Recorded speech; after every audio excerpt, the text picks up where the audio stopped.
What's up, and welcome to another kind of funny reactions, this time to The Falcon and the Winter Soldier, episode 3, halfway through this show, boys. It's crazy.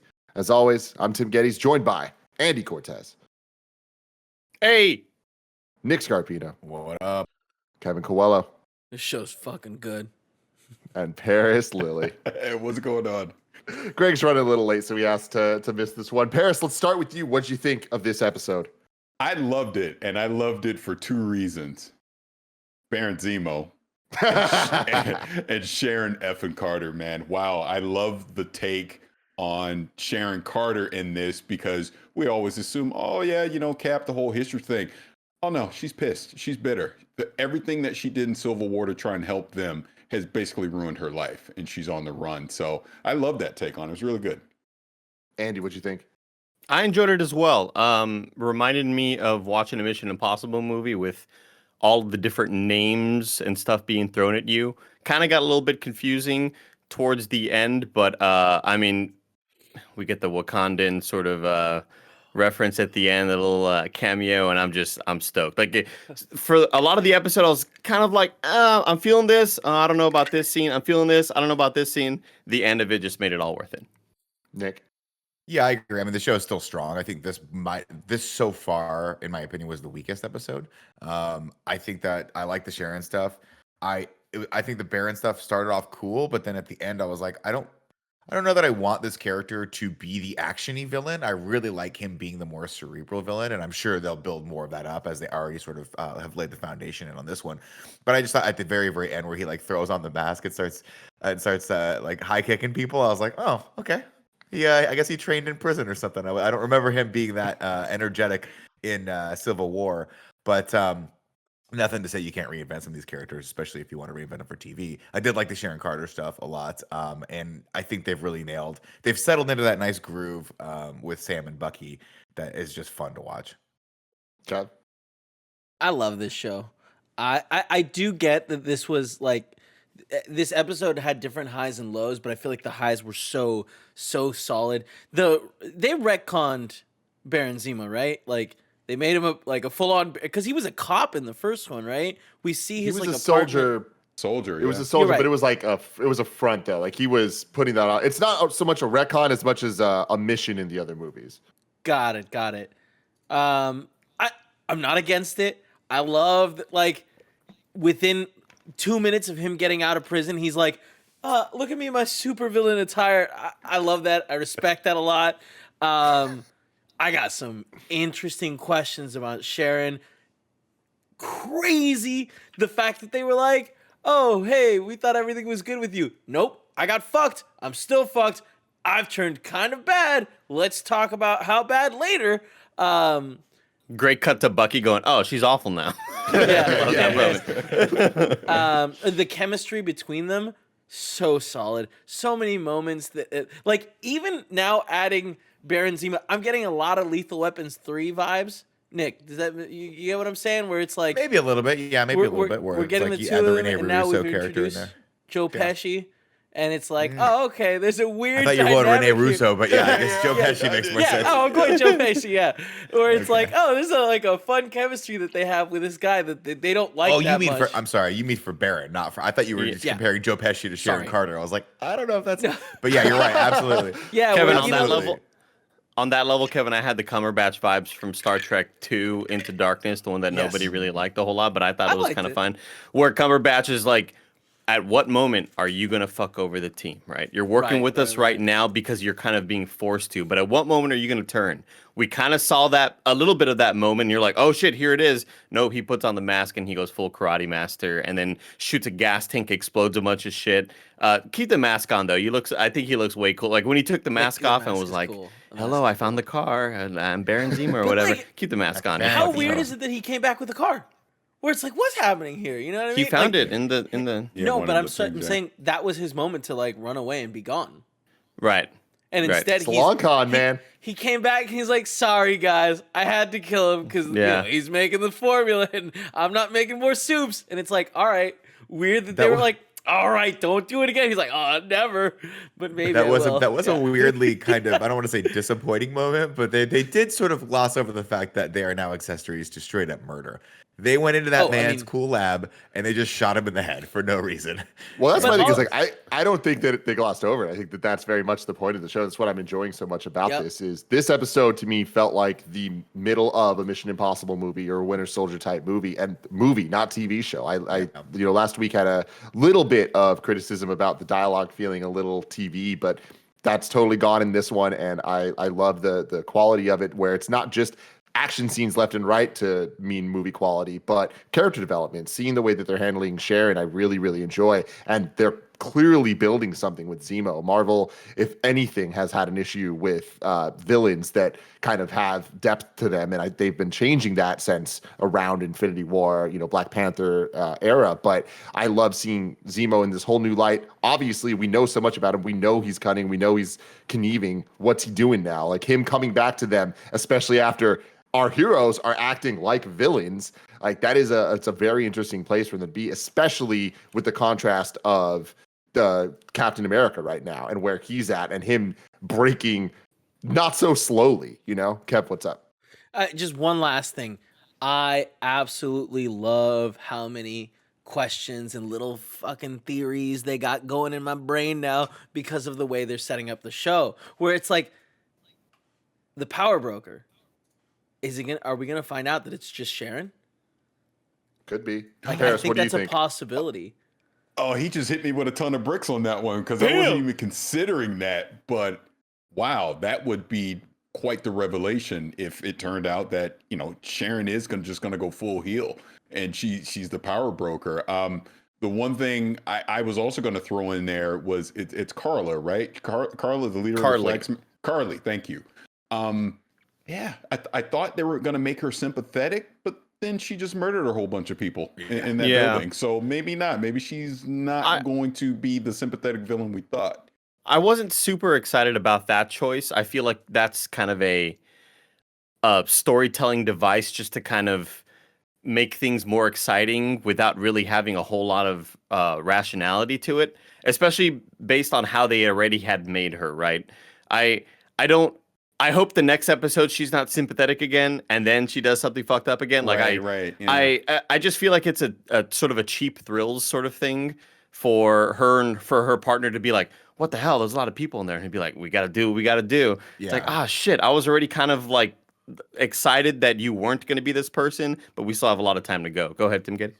See, with that, what I like about it, and we'll have to see if this plays out this way, but I like that she, even in this episode, seems sympathetic until that moment. And it's like, it seems like they're building that story, and then that happens. And they could be building a great power, great responsibility thing of like, she has this serum now, and it's like she's doing things that are bigger than what she should be doing, blowing people up, doing all this stuff. And it's like, I'm not saying that the serum is causing her to think differently, but it's like she has this power, and it's now like, even though she sees herself as the hero, she's a little cocky now. It's cocky and making really bad choices with that power, and that's why not everybody should have this serum.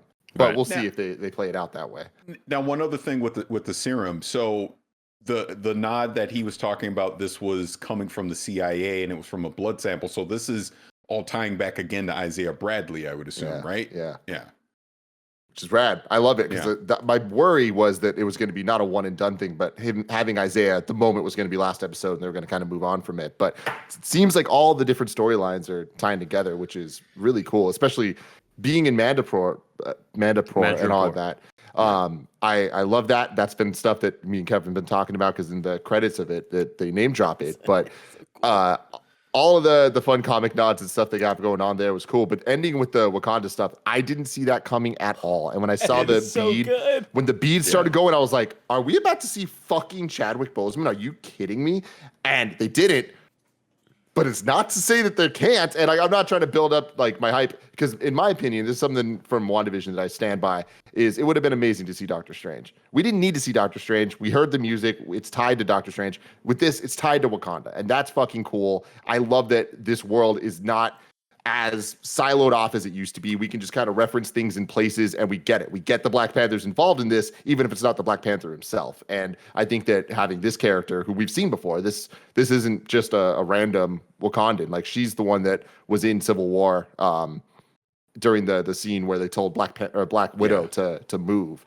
Yeah. Oh, gotcha. Oh, right. Yeah, that was her. totally She was forgot like, about that. "Move or you will be moved." That's her. Yeah. Gotcha. Yeah. Holy Ayo. shit. Yeah. Mhm. One more thing is Latvia just being like, oh hey, we gotta go somewhere. Latvia? Kev, no. See, What? I had the same problem. I had the same thing you did. Oh, I damn googled it. Yeah. me Latvia. too. Yeah. Real place. Yeah, all right. Latveria, Doctor Doom's place. Yeah, Damn it! But I got so excited. I do think that they're building up an MCU version of Latveria with this because all of the talk about Sokovia being destroyed and being kind of like overtaken, I bet that becomes Doctor Doom place somehow. Totally not story related. There was a small moment that did feel kind of network TV for me, and it's such a weird thing that I noticed, but I felt that the sequence where they are going to go talk to Doctor, I already forget the dude's name, who just got shot and he was making the super soldier serum, which by the way was a really cool kind of thing to explain away why he stopped working on it, because he got blipped, and I think that's a really kind of easy way to explain things away. For Marvel, like it's like good for them. They have this in their back pocket to use if they ever need it. Like, oh, I was blipped. That's why you hadn't heard from me or whatever. But there's a sequence where they're all kind of walking in with their guns, and it totally felt like if they were to make the Mission Impossible TV series, but not Tom Cruise, just the kind of side squad, maybe not even Simon Pegg, just like the smaller like stars or whatever. And it was like, oh, this feels like network TV right here. It felt like a CSI sort of show when they're walking in that lab. But that cargo container, so cool. Like I'm just all into the little secret sort of push the door and suddenly there's a giant lab. So first sick. off, am I the only one that thought it was going to go down? Oh, and when I there were stairs upward. I was like, "What?" Whoa, that's different. I was like, "That's really cool. That was really creative." And also, don't ever trust Bucky if he says, "I need to go for a walk." Nah, dude. No. There's got to be a rule between you all at the end of the episode where he's like, "I got to go for a walk," and they're like, "All right, you good? All right, cool. Later, Bucky." Nah, dude. He's up to some shit. Like you can't just trust that shit. You also bring up a great point about that because they're in Madripoor and he basically had to embrace his Winter Soldier side, and you seeing him just whipping people's ass, and then Falcon even has to. Yeah, Falcon had to like, "Hey, we good? You're good?" And he was like, "Yeah." So yeah, I'm loving Bucky in this because, like I said before in a previous episode, he remembers everything. Being the Winter Soldier. So even just his cruelty and his fighting style, all of that is still a part of him. He's just choosing not to do it at this point. And there's even that moment, Paris, where Zemo goes, he's kind of back into form, right? Yeah. He kind of looks at Sam and says that. Yeah. And I love that because like just that little line itself has such implications as to what Zemo thinks he can possibly do with this. I feel like Zemo thinks like I have a weapon like at my disposal right here that I could possibly figure out how to use for my my own gain, which is pretty cool. This episode is brought to you by HelloFresh. With HelloFresh, you get fresh, pre-measured ingredients and mouth-watering seasonal recipes delivered right to your door. HelloFresh lets you skip those trips to the grocery store and makes home cooking easy, fun, and affordable. And that's why it's America's #1 meal kit. HelloFresh cuts out stressful meal planning and grocery store trips so you can enjoy cooking and get dinner on the table in about 30 minutes or less. A lot of people at Kinda Funny have been using HelloFresh, including Kevin. Isn't that right? Yep. And I love it. What do you love most about HelloFresh, Kev? So we do the vegetarian options because Paul is a vegetarian. And I can't believe how many different vegetarian foods I'm eating that are phenomenal. There's so many. That's great. And that's the whole thing. HelloFresh gives you a ton of options based on your diet, based on what type of food you're looking for. They offer the flexibility you need with customizable orders every week. You can easily change your delivery days or food preferences and skip a week whenever you need. So you can go to HelloFresh.com/morning12 and use code morning12 for 12 free meals, including free shipping. That's HelloFresh.com/morning12. Next up, I want to give a shout out to BetterHelp, our new sponsor, BetterHelp Online Therapy. A lot of us take care of our bodies, but 2020 and 2021 have been tough. So you might also want to be taking care of your minds. I mean, definitely, you 100% do. It's been really rough.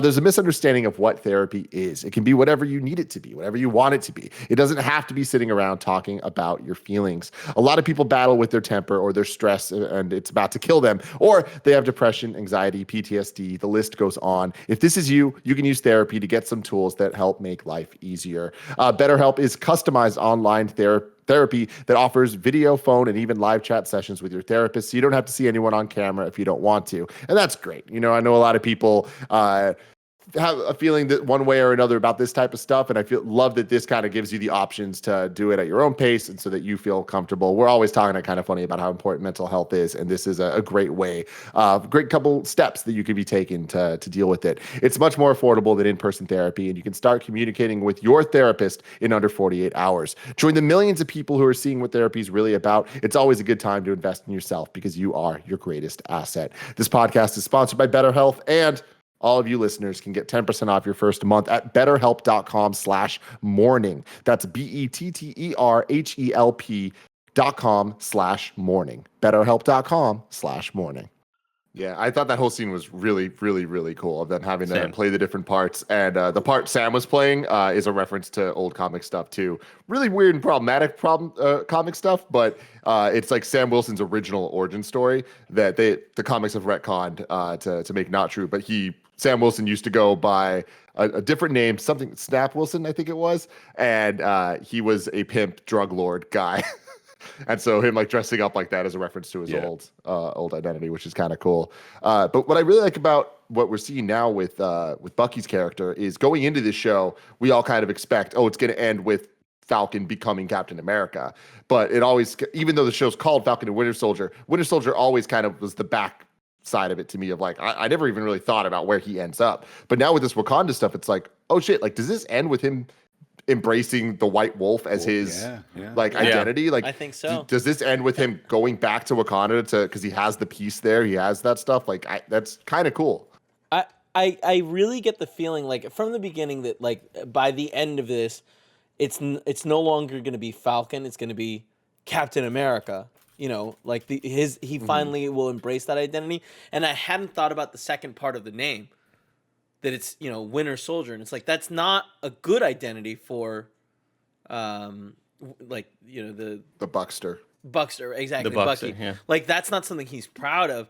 And it's I think by the end of it, he will have that growth too. Yeah. Do you think it's White Wolf? I don't know. It could be. Yeah, but I feel there's other options, and I kind of feel they're throwing around White Wolf in such a joking way that because we've heard him call he was White Wolf when Falcon brought it Sam up. kind of Yeah. So I kind of feel I don't know what other identities he can go by. Maybe we get the Bucky again, but no. I don't know. Give him a cool costume. Give him a cool new costume. Call him the White Wolf. Let's call it a day. I need new marketing. We need to sell new toys. The sequence later on, I'm glad they went full heel with John Walker. Hold on. By the way, sorry to interrupt you, Andy. Right back to you. Am I the only one that didn't know that that's Kurt Russell's son? No, I didn't know that. I knew. Really? I had you no can't idea. hear his That's great. voice. He sounds exactly like Kurt Russell. Yeah, That's hilarious. He totally does. Yeah. That's amazing. Did not know. I had Sorry, no idea. I'm glad they went full heel with him. I'm glad that they aren't going to kind of let him and what's his friend? Battlestar, yeah. I'm glad that Captain America and Battlestar aren't, well, maybe not Battlestar, because it seemed like Battlestar was kind of against it, but I thought Marvel was going to have them sort of sit on the fence and kind of tell the audience, you don't know whose side they really are on, whether they're on the side of the government or whether they want to fuck over Bucky. No, Captain America is just straight up being whether it's true or not, we're going to make it a truth. And we're going, it's our word against theirs. We can sort of frame them as these awful people who, broke out Zemo out of jail or whatever. And then it seems like Battlestar is kind of do we really want to do that? I don't know if this is the right call or whatever, but I'm glad that they made him kind of immediately the villain. I didn't want him to be this sort of gray area type that by the end of the season, we're he was fine as a character. No, I want to hate him. I think he's a hateable character. He's supposed to be disliked. Yeah. And I think they're doing that by pushing him toward they're really leaning him into the pressure that he's feeling of trying to be Captain America and having to do this big thing, and he's just crumbling underneath that. But I do want to give a shout out to the production design behind his costume, where the star goes between the costume itself and the actual like his holster or whatever it is. I'm like, that's so cool. Like a lot of It's it, really cool. and you brought it up earlier, Zemo's costume. I thought that mask looked really, really cool, and that just shearling sort of column that he's got for his coat. I'm like, that's awesome. Come on, this is a comic book show. I have a conspiracy theory with John Walker, and this goes to my overall thing that I think Thunderbolt Ross is behind a lot of this stuff. I think his mission, now that we're finding out more about the power broker and the super soldier serum and the scientist that was working on it, we knew he used to work for the government. He went away and was working for the power broker. I think John Walker's ultimate mission is to recover the remaining super soldier serum. 100%. And I think ultimately he's going to wind up taking it by the end. But this is all being fueled by Ross. Ross wants his own team. I think you're right on with that, especially at the moment where they break into that place looking for these people, looking for the flag smashers. Right. They break in, and John Walker sees immediately, this dude's not scared of me. He doesn't give a shit who I am. Like, I may be Captain America to him, but he knows I am not a superhuman. I'm just a regular dude, and he is not intimidated whatsoever. And in that moment, you can tell, shit, I got to do something about this because I'm not scaring anybody right now. I'm like, do you know who I am? And he's like, yeah, I know who you are. I don't give a shit. And that's like such a demeaning moment for John Walker.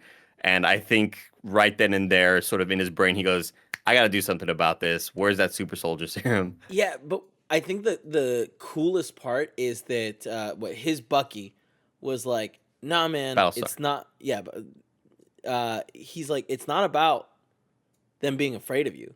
Like, they respect these people.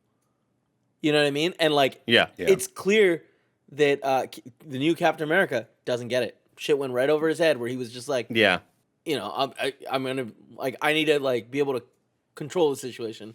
And it's like, I really like how they're laying down this dynamic of like, this guy has no patience for this stuff. He doesn't get why these people are supporting him. He feels like they should be behind him because who he is. He thinks the name brings him up higher. And he's like, look at my accolades. Look at everything I've done, you know? But when he realizes, oh, the name doesn't get you the respect you earn, he's going to look for something else. And I think that's power. Where we get, him getting... Power broker. Now, Paris, like, I agree with you that Thunderbolt Ross is involved somehow, and like it's weird that we haven't seen him so far in the show. And granted, they're doing a good job of having new characters introduced with like Zemo and then Sharon and all that stuff. But it's weird that the last time we saw Thunderbolt Ross was Tony's funeral, and he was kind of just standing there. It wasn't in Endgame at all. We didn't really get any hints of that stuff. Do you think that there's a chance that he is the power broker somehow? I don't think so, because again, like I was saying, is the fact that the power broker had the serum and had the scientist that was actually working on it, and the flag smashers stole it from him. That text message went through where he was threatening to kill her and all that stuff. That doesn't sound like Ross. Like, I think Ross's intentions is to truly protect the world versus becoming like some kind of villain. And obviously this power broker has a lot of connections into Madripoor and all that. That doesn't seem like something Ross would do. So I don't think he's the power broker, but I do think he's a key player in this as far as wanting to control, basically who has the power in the world, so to speak. And he knows that super soldier serum is a huge part of it, because obviously go back to the Incredible Hulk. He was clearly involved as far, even back then. And now that the Avengers are no more, he's gonna put a suit or armor around the world, right? Like Tony Stark. So I would imagine that would be why he created John Walker to be the new Captain America, recover the super soldier serum. John Walker gets the super soldier serum, and he has his team, which we know eventually will be the Thunderbolts. And one last thing on Ross, don't forget, in the pre-pandemic, we would have seen him in Black Widow. Mm-hmm. So he was supposed to come back already. So maybe even that would have been like him looming large over Falcon and Winter Soldier, because that probably would have been a hint towards his ultimate goal. Yeah, give it to me, Andy. Want to put a suit of armor around the world. That's my Robert Downey Jr. right there, Paris. Fantastic. Let's go around. Who do you guys think the power broker is? Option could just be it's nobody. It's just the power broker. It's a new character. Kevin mentioning Sharon, I think, is a really cool. I think that is a little bit too obvious of a twist, just with the way they're setting up. But I think it'd be really Like cool. you think they want especially- you think the story writer the writers are they want us to think it's Sharon. Is that what you're saying? Yeah, Because why else would she be there? That's the Right. thing. You Also, know, so it's how like is it it's like leads me to think it is her. we saw her No house extradition. and it had like crazy paintings in it, or was that just a hot spot that they were hanging out at? I 'Cause think it's that like- was just like a spot where she keeps art and sells art. I think that was her job.